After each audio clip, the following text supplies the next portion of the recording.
the 10 best offensive tackles in football. 50 NFL scouts, coaches, front office members huddled up, made their rankings. Fans are still hoping for Brian O'Neill to get some credit that he deserves nationally, and he does land on the honorable mentions list here. Alas, no Vikings in the top 10. In fact, just one NFC North tackle made the list. Who else? David Bakhtiari lands all the way at number 3, despite missing all of last season with a torn ACL.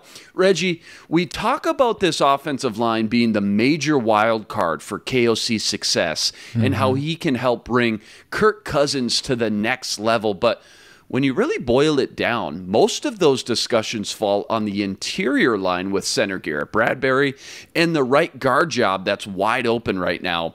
When it comes to the tackles, however, it does feel like there's a lot more optimism and kind of peace of mind, not just for this season, but for the next handful of seasons with two young, talented pieces on the bookends of this Vikings unit. Yeah, you got two guys locked in Darrisaw and O'Neill.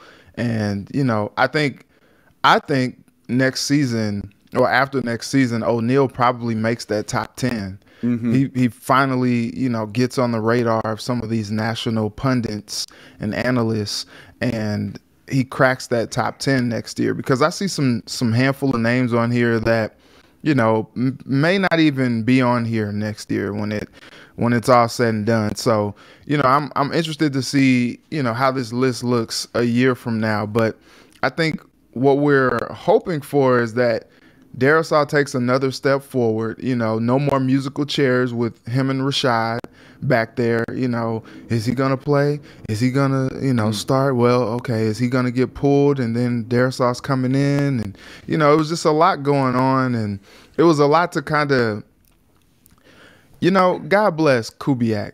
Okay, he was doing the best that he could. That offense was doing the best that they could. But they were maybe a little bit out of their league when it comes to just trying to make sure the offense was what it needed to be.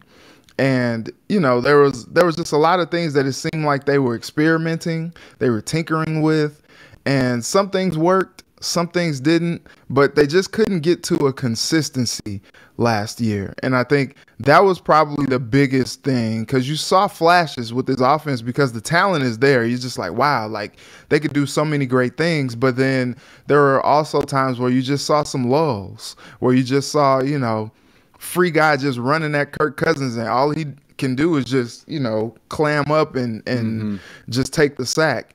And so I think the best case scenario for this offensive line is for these bookend dudes to just become those dudes. You know, maybe Darrisaw makes the honorable mention next year. Maybe he makes the top 10 next year. Maybe he just shows us a lot. You know, when he got drafted, he was like, look, Kirk, nobody's touching you. And, you know, when you make those type of declarations, it's like, all right, okay, come on with it. You got to bring it.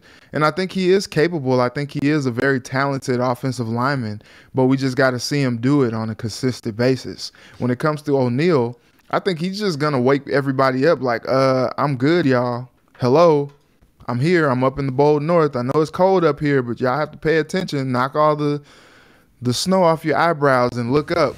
Look up north. I'm up here balling. I'm up here pancaking, you know, no syrup.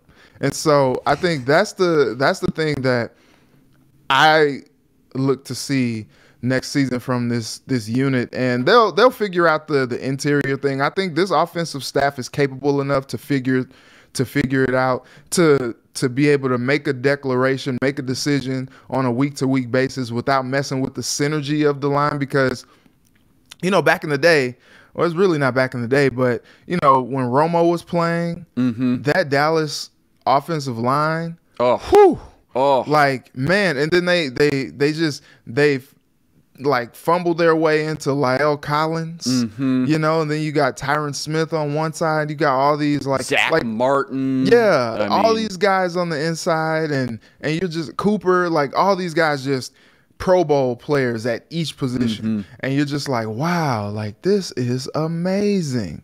And the biggest part about that was synergy. Like those guys were starting week to week together.